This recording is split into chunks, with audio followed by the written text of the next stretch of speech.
गुगोलनिखौसो खिन्थिगोन आं रावनिखौ खिन्थिया जेनेरेल माने जेनेरेल सोदोबा गासैखौबो लानानै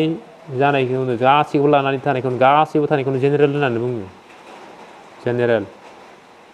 जेनेबा इयो दा लकसभा प्राइम मिनिस्टार मदिनि इलेक्सन नालाय प्राइम मिनिस्टार मदिया देरहानो थाखाय बयनिबो साफ्रोमनिबो भटार्सखौ मोननांगोन इयो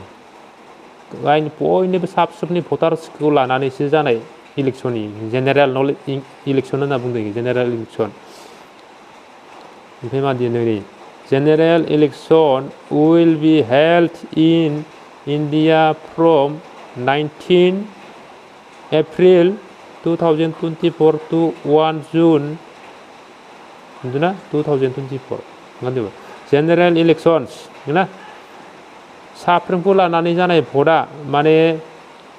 इन्डियायाव जेनेबा इन्डियानि जेनेरेल इलेक्शना 19 एप्रिल 2024निफ्राय जानानै 1 जुन 2024 जोबहैगोन खैदिन दङ माइ गेजेराव इयो खैदिन नोंथांमोना साननांगौ 19 एप्रिलाव जागोन नाथाय बिटिआरनिया 19आव नङा बिनि गेजेराव दङ 19 एप्रिल आरो 1 जुननि गेजेराव दङ बिटिआरआ खिन्थु मब्ला जागोन आं नोंसोरनो खोन्थालांगोन इयाव खुलुमबाय लोगोफोर नोंथांमोना थाम्बनेलखौ नुनानै बुजिखाबाय जानांगौ आं दिनै मानि सायाव बाथ्रा बुंगोन नोंथांमोना साननांगौ जे बे मिस्ट्रिनिसो भिडिअ लाबोबाय थायो राजनितिनि बागै मा बाथ्रा मिथिगौ बेनि भिडिअखौलाय मा नायनो होनना दानना होनांगौ नाथाय नोंथांमोना नाय दसे खमायखिनिखौ आं मानि सायाव दिनै बाथ्रा बुंगोन जेनेबा बोथोरा दिनै अखा हादों खामानियाव थांनो हायासै भिडिअ लाबोनो हायासै खामानि मावनायनि ओमफ्राय इउटुब अन खालामना नायनायाव नुबाय जे माने ओरैबायदि दावराव ओरैबायदि हाल्ला माने बर'जों बर' जे लकसभानि इलेक्सन सफैबाय तारिखखौबो होबाय दा मब्ला तारिखआ बेखौ आं नोंथांमोननो गुगोलाव नायना खिन्थिगोन रावनिबो इउटुबाव बुंनायखौ आं खिन्थिया नोंथांमोननो जेनेबा ओरैबायदि जादों आंनि गोसोआव माने गरम बोथोरा फैबाय गुदु गुदु दुंहाव दुंहावबो माने महर लाबोबाय थिग बेबायदिनो मानसिनि गोसो बोलो थै खर'फोरा गुदुं गुदुं जाबोबाय नामा इलेक्सननिल' दावराव बियो बेखौ बुङो बियो बेखौ रायो बियो बेखौ रायो माने थैलायनोल'सो बाखि ओरैबायदि सिटुएसन जाबोदों दा माने आं रावखौबो रावनिबो जानानै बुङा गेजेरावनो जानानै बुंगोन आं माने मोननैखौबो बुंगोन जे जोङो मिस्ट्रि नालाय सरकारि नोङो 10-15 खानसो मावबाय आरो जेनेबा जों खिन्थु प्राइभेटसो बांसिन मावो खिन्थु आलासि जाथि बंख' भागिफोरनिखौ मावनाय जायो बेयाव माने 2017-18 सनाव जोङो न'नि सिगाङाव एड्रेस लिरनाय नुदोंमोन भिसिडिसि लिरनाय नुदोंमोन इयार लिरनाय नुदोंमोन नाथाय दानि गोदान न'आव 23-24फोराव जि न' लुदों माने लिरनायानो गैया ओमफ्राय जों सोंदोंमोन जे माने 2017-18 सननि न'आव एड्रेस लिरोमोन एबार मानो लिराखै होननानै आरो बिगोमाया बुंबाय जे लिरनो होआखै जोंनि न'आ 2011 सननिसोमोन बेनिखायनो दा लिरनानै होयोबा माने लिरनानै होयोबा फट' थिखांनाय मिनिटाव होयोबा गुबुन हारिनि गुबुन जातिनि मानसिफोरा लासिं खालामगोन बर' जातिखौनो माने बर'नोनो होखानाय न'खौनो बर'आनो थगायनानै दोनदोंमोन होननानै 2011 सननि न'खौ जानोबो हागौ एमाउन्टआबो बहुद खम जानोबो हागौ जों बेखौ मोजां मिथिया जेनेबा बेखिनिखौ जों खोन्थाबाय बेखौ आं बेखिनिखौ नोंथांमोननो सेयार खालामना होबाय आरो जेनेबा जायनो मोजां मावो बेनो देरहाखायो माथो सरकारालाय एसेबां ब्रे मिटिं खालामबाय थास्लाय मिटिं खालामनायनि फैसाखौ गोरिबफोरनो दान होबानो जायोना जायनो बांसिन दान होगोन बिनि देरहाखागोन जे खप्ता मिटिं बानायगोन मिटिं खुंगोन माने ओइ ससियेल मिडियायाव माने इमान दावराव माने मा नायनो सोरनिखौ मा खोनासंनो एसेबां दावराव जायनो मोजां मावो बेनो देरहाखायोब्रा नोंसोरलाय मायाव फरायगारदों मा राजनितिक खालामदों गोदोरफोरा बिदिनोखा जेने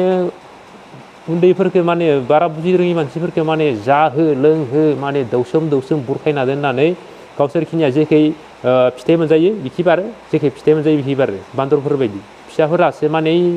बेदर सेसि मोनैयावनो रं गंसे मोनलोंनायावनो माने बावगारनोनो हाला आमखादों थाबाय थानांगोन होननानै माने रोदा सुथाबना दोनगोन न'खरसेयावनो माने बे मोनसेयावबो थागोन माने एकदम ओरैबायदि नांज्लाय खमज्लाय माने सोरजिना गालाङो आरो नोंथांमोनाबो बुजिनो नाजा जाय सरकारा मोजां मावो बेनो देरहाखायो रावजोंबो उमुगा आंगोथार बा उमुगा जोंनिथार होननानै थाबाय थानो लाब गैया दा नोंथांमोना नुदों आं रावखौबो नाम लाना बुङा आगोलनि BPFनि EMफोरानो दा PPLआव फैबाय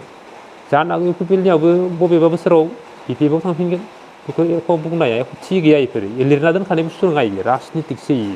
मोनसे पलिटिक्स पार्टि दा इलेक्सननि तारिखखौ मब्ला होदों नोंथांमोना मिथिगौ जे 19 तारिखनिफ्राय जागोन नाथाय जोंनि बिटिआरनिया मब्ला जागोन आं नोंथांमोननो बेखौ गुगोलाव नायना दिन्थिगोन रावनिबो इउटुबनिखौ नायनानै दिन्थिया आङो गुगोलाव नायना दिन्थिगोन आङो गोबाङानो सा इउटुब खुलिदो आरो मिथिं दावथिं होसोबा नै भिडिअ बानायदों आपलड खालामना होदो गुगोलनिसो खिन्थिगोन आं रावनिखौ खिन्थिया नोंथांमोननो नै सार्च खालामदों आं इयाव इलेक्सन लकसभा अफ इण्डिया बेयाव सार्च खालामबाय नै 2024 इण्डियान जेनेरेल इलेक्सन आं बेलेग एप्सआव सार्च खालामसै बेयाव सार्च खालामना नायनि इयाव मा दङ नै 2024 इण्डियान जेनेरेल इलेक्सन जेनेरेल माने मा मिथिगौ नोंथांमोना जेनेरेल सोदोबा जेनेरेल माने मा गासैखौबो लानानै जानायखौनो गासैखौबो लानानै थानायखौनो गासैबो थानायखौनो जेनेरेल होननानै बुङो जेनेरेल जेनेबा इयो दा लकसभा प्राइम मिनिस्टार मदिनि इलेक्सन नालाय प्राइम मिनिस्टार मदिया देरहानो थाखाय बयनिबो साफ्रोमनिबो भटार्सखौ मोननांगोन इयो बयनिबो साफ्रोमनि भटार्सखौ लानानैसो जानाय इलेक्सन जेनेरेल इलेक्सन होनना बुंदों जेनेरेल इलेक्सन ओमफ्राय मा दिनै general election will be held in India from 19 April 2024 to 1 June 2024 general elections ना साफ्रोमखौ लानानै जानाय भटआ माने इण्डियायाव जेनेबा इण्डियानि जेनेरेल इलेक्सना 19 एप्रिल 2024 जानानै 1 जुन 2024 जोबहैगोन खैदिन दङ माइ गेजेराव खैदिन नोंथांमोना सानदों 19 एप्रिलाव जागोन नाथाय बिटिआरनिया 19आव नङा बिनि गेजेराव दङ 19 एप्रिल आरो 1 जुननि गेजेराव दङ बिटिआरआ खिन्थु मब्ला जागोन आं नोंसोर खोन्थालांगोन इयाव बेनिफ्राय मा दङ इयाव टु इलेक्सन दा 543 मेम्बार्स अफ दा 18 लकसभा ना 18थि बार जागोन एबार लकसभाया प्राइम मिनिस्टार गेलेनाया 18थि बार खिन्थु जोंनि भारत उदांस्रि मोननाया 76 बोसोर जाबाय 76 बोसोराव एबार 18थि बार 18 बार माने सासे मन्थ्रियानो 10 बोसोर 15 बोसोर ओरै सोलिलांदो 18 बार सोलायसिगोन एबार मानसिया ओमफ्राय मा दैयाव माने बे 18थि बार लकसभा इलेक्सन जानाया बेसेबां सिट दङ गासै 543 मेम्बार्स होनदों 543 सिट दङ माने 18थि लकसभा इलेक्सना जागोन 543 सिटखौ लानानै जागोन मिथिबाय ओमफ्राय मा दङ दा election will be held in 7 phase बे इलेक्सना 7था खोन्दोआव जागोन 7था खोन्दोआव जागोन खानसेयावनो जाया आरो खानसेयावनो फोजोबनो हाया भारतआ बेसेबां सिट दङ 35 38 बेसेबां सिट दङ बेखौ खानसेयाव फोजोबनो हाया ओंखायनो गोलाव दिन लादों बे 7था खोन्दोआव जागोन सानसेयाव 3-4 स्टेट अखानायै 3-4 स्टेट अखानायै 3-4 स्टेट बिदि गेजेराव द्रप दिनै 7था खोन्दोआव फोजोबगोन 1 जुनाव जोबहैगोन ओमफ्राय मा होनदों and the result will be announced on 4 June 2024 बेनि रिजाल्टखौ फोरमायदों एनाउन्स होदों बेनि रिजाल्टखौ फोरमायदों 2024 4 जुनाव होगोन 1 जुनाव जोबगोन 4 जुनाव होगोन गेजेराव खैदिन थागोन खाननै ना 2-3 खाननै थागोन 4 खानथाम जागोन जेनेबा 2-3 तारिखआव भारतआव जों मिथिगौ 2-3 तारिखआव जेब्ला रिजाल्ट मोनागौ मानि भट जोबखांनानै रिजाल्ट मोनागौ मानि सासेबो मन्थ्रि गैया जायो 2-3 तारिखआव खाननै जागोन खाननै लांदाङै थागोन ओरैबायदि सेफटि थानांगोन इलेक्सननि बागै मिथिगौ माबा कमेन्टआव फोरमायहर आरो सोर आरो BPFनि सापर्टार सोर आरो UPPLनि सापर्टार फोरमायहर जायनो बांसिन कमेन्ट खालामगोन इदो सापर्ट होनानै आं बुंगोन जुदि BPFनिया बांसिन कमेन्ट खालामोबा इदो लोगो जागोन आं आरो UPPLनिया बांसिन कमेन्ट खालामबा UPPLजों लोगो जागोन आं बेसेबां बाथ्रा बुंगोन खिन्थु आङो गुगोलनिसो बुंग्रोदो दा रावखौबो बुङाखै बुंनांगौबा बुंदों कमेन्ट खालामनोसो धारा कमेन्ट खालाम ओमफ्राय मा दं इयाव This will be longest ever election in the world बे इलेक्सना बुहुमनि मादाव बयनिख्रुइबो गोलावसिन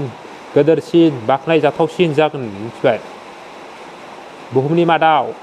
जों सानो आमेरिका दुबाइ चाइना माबा माबि इन्ड'नेसिया मालयेसिया जापान थापानफोरखौ बांसिन माबा सानो खिन्थु इण्डियासो बिश्वगुरु जाना दङ बिश्वगुरुनि लिडारा सोरो बिश्वगुरु G20 मिटिंखौ नोंसोर मिथिगो बिश्वगुरु जानो हादों जायबायदि मन्थ्रिफोरा आमेरिकानि लण्डननि फ्रान्सनि जार्मानि मन्थ्रिफोरा दिनै बेयाव जोंनि इण्डियायाव फायनानै मिटिङाव जफायनांगौ जादों बिसोरबायदिया सिगां जोंनि हादरखौ मुगैयोमोन मिथिबाय मुगैयोमोन ओरैबायदि बिश्वगुरु जाना दङ दा नोंथांमोना नेगेटिभ साननो हागौ आं बुंनायखौ नेगेटिभ साननो हागौ ओमफ्राय मा होनदों surpassing the 2019 general election and will be the longest field in general election ya नांला जोब्बाय इयाव दहाय मा होनदों बेनो गोलावसिन गोदोरसिन इलेक्सन जागोन जेनेबा नंगौना गोलावसिन गोदोरसिन इलेक्सन जागोन ओमफ्राय मा दङ इयाव नाय नंगौना बेनिफ्राय मा होनदों इयाव with a total span of 44 days बे इलेक्सना जानो बेसेबां दिन दंबावो 44 दिन दंबावो बै दिन होखालिनिफ्राय बै इलेक्सननि डेट होखालिनिफ्राय जानो गोनांलागि 44 दिन दंबावो 44 मानसिफोरा इलेक्सननि डेट होसिगोन इलेक्सननि डेट होसिगोन एखे जमा खाना जाय नेबाय थादो नेना मा मोनदों नोंसोरो नेना मा मोननो गेदेरफोरा एखे लागासिनो आनजावगासिनो फिसाफोरासो रोजा सुथाबनानै गथाय फेरफाथिलायदों होननानै बेयाव लाब गैया जि जायनो मोजां मावो बेनो देरनो हायो बेखौ नाहर बेखि मा दङ इनिफ्राय दा incumbent Prime Minister Narendra Modi will be contesting election for a third consecutive terms दा बेयाव जखानाय नुजाखानाय माने नुजाबोखानाय थाखानाय प्राइम मिनिस्टार नरेन्द्र मदियाबो थामथि बारनि थाखाय इलेक्सन गेलेनो ओंखारबोदों थामथि बारनि थाखाय मिथिगौ मा लिरदो गुगोलाव सोरखौ लिरदो बिश्वगुरु नरेन्द्र मदिनि बागै लिरदो इयाव लिराखै रावखौबो कंग्रेसनि लिरदो ना माखौ लिरदो इयाव लिराखै बिश्वगुरुनि थाखाय गुगोलाव लिरजादो बि मिथिगौ थामथि बारनि थाखाय इलेक्सन गेलेनो ओंखारबोबावदो मिथिगौ देरहागोनबो सानाखै खिन्थु गावगायनि भुलबा गाव जेनदोबाय एख' माबा गैया इयाव आपत्ति गैया नांख्लाब सुख्लाब खालामनानै आसिखौ दानस'लांनानै भट थुबाबो जाया इयाव ओमफ्राय मा दं इयाव गाहायाव मा दङ नै 2024 इण्डियान जेनेरेल इलेक्सन दहायनो होनदों 2024 इण्डियानि 2024 नि सबखौबो लानानै जानाय भट जागोन एबार भट जागोन ना इमाय बे गथाया मासिन इण्डियानि फ्लेग इण्डियान फ्लेग आं इयाव लाबोनोसै आं इण्डिया हादरखौ मोजां मोननानै लाबोबाय नोंथांमोना बबे हादरखौ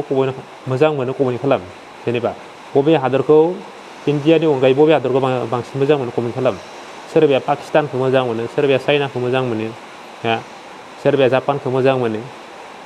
सोरबाया दुबाइखौ मोजां मोनो सोर माखौ मोजां मोनो कमेन्ट खालामथारदे आं खिन्थु इण्डियाखौ मोजां मोनो इण्डियाखौ मोजां मोनो ओमफ्राय मा बेयाव 2019 निफ्राय जानानै 19 एप्रिल 1 जुन 2024 सिम थाबाय ना 2019 निफ्राय प्राइम मिनिस्टार जानानै 19 एप्रिलनि जागोन नालाय जाय दिनखालिनिफ्राय जायो गैला रावबो गैला मन्थ्रियानो गैला हादोराव गैथ'ला ओरैबायदि बेनिफ्राय 19 एप्रिलनिफ्राय 1 जुनहालागै थागोन लांदां बेखिनिया खेला जागोन नालाय बेखिनियाव इलेक्सन जागोन नालाय लांदां रावबो गैला बेनिफ्राय 2024 निफ्राय 2019हालागै थानो मोनगोन जाय देरहायो ओमफ्राय 2029 निफ्रायनो 2029आवनो गगोन नैयाव जोंहा आउट पासिं 2029 आवनो जुनाव गगोन मेम्बार्स माने मेम्बार्सआ देरहानानै जिखिनि भेलिडिटि दङ बेखिनियावल'सो मन्थ्रि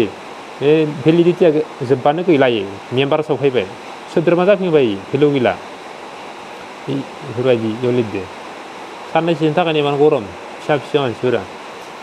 ओमफ्राय मा लिरदो इयाव नै गाहायाव all 543 seats in the Lok Sabha नंगौना गासै लक सभायाव 543 सिट दङ इयाव मिथिबाय आं दहाय होनदोंमोन ना 543 सिट दङ इयाव 543आव देरहानोब्ला बेसेबां नांगौ नोंसोर सानफेरदो बेयाव नाय नै 272 seats needed for a majority 272 सिटखौ मोनथारनांगोन होमबासो देरहागोन मिथिबाय ओमफ्राय गायाव मा दङ अपिनियन पल सोर मानि इयाव पिक्सार दङ नै नरेन्द्र मदि मालिका अर्जुन खरगे नंगौना सिनायदो फट'खौ नामखौ नायाखै नामानो गावदों लिडार ए पार्टि एलायन्स लिडार माने लिडार पार्टि माने मा हान्जानि एलायन्स माने लोगो माखौ लोगो लागोन दाउखौ लागोन ना अमाखौ लोगो लागोन ना बोरमाखौ लोगो लागोन बिदि लिडारा मा नरेन्द्र मदि पार्टिया मा पार्टिनि बिजेपि पार्टिनि एलायन्सआ माखौ लोगो लादो एलायन्सआ NDA-खौ लादो बेनिफ्राय पार्टि कंग्रेसनिया बिजेपि मोनखाबाय कंग्रेसआथ' जायो सासिगोन मालिका अर्जुन मालिका Arjun INC Congress Indian national Congress बेनिफ्राय एलायन्सआ मायो INDIA इण्डिया टटेल इण्डिया जायो बेखिनियानो मिथिबाय ओमफ्राय मा दङ इयाव मा दङ नैयाव दङ नै गेदेर खालामनानै शिडिउल कास्ट शिडिउल ट्राइब नै इयाव दङ होनबा नैयाव जागोन जोंनिया मायाव दङ नै कालारा नै जारेम नै नंगौना जोंनिया कालारा नै जारेमा शिडिउल ट्राइब शिडिउल कास्टआबो जागोन खिन्थु जों शिडिउल ट्राइब नंगौना बिदि नै इजारेम नै कालार एखे नायो इजारेमफोरा बेफोरो जोंदो समान जागोन सानसेयावनो जागोन जोंनिदो बेनिफ्राय गोमोदिनफोरा बेलेग दिना खालि जागोन बेलेग दिना खालि ओमफ्राय मा दङ इयाव नै रिजाल्टखौ मा तारिखआव होदों इयाव देखायनोसै आं नै आसाम लक सभा इलेक्सन 2024 नैयाव दङ नै 2024 इण्डियान जेनेरेल इलेक्सन 7 मेआव मा जायगाया जागोन नै 7 मेआ नै 7 मेआव जागोन नै आसाम जागोन बिहार जागोन छत्तीसगढ़ जागोन गवा गुजरात बायदि मथ'थे आसामनिया 7 मेआव जागोन तारिखखौ मोनबाय बिटिआरनिया 7 जुनाव जागोन माने एकदम गायनो फुनो लाहार फाहार खालामफुनायावसो इलेक्सननि बिराद दावराव जाहैलायसिगोन गायनो फुनो लाहार फाहार खालामफुनायावसो नोंथांमोना जिखियानो जा भटआथ' बयबो थुखानांगौ आंबो थुगोन खिन्थु आं मायाव थुगोन बेखौ मिथिया माने आं नोंसोरनो खोन्थाया खिन्थु नोंथांमोना सोरबाफोर बिराद खुला भाबनि मानसिबो थायोथ' नोंथांमोना कमेन्ट खालामहर जेनेबा आं दहायनो बुंदों सोरनि जाना बुंनांगौ जाय बांसिन कमेन्ट खालामो इनि जाना बाथ्रा बुंगोन आं नोंथांमोना कमेन्ट खालामनो दाबागर आरो भिडिअखौ नायनानै नोंथांमोननि गोसोजों गोरोबनाय मोनदोंबा लाइक शेयार कमेन्ट खालामना हो आरो चेनेलाव गोदान साबसक्राइब खालाम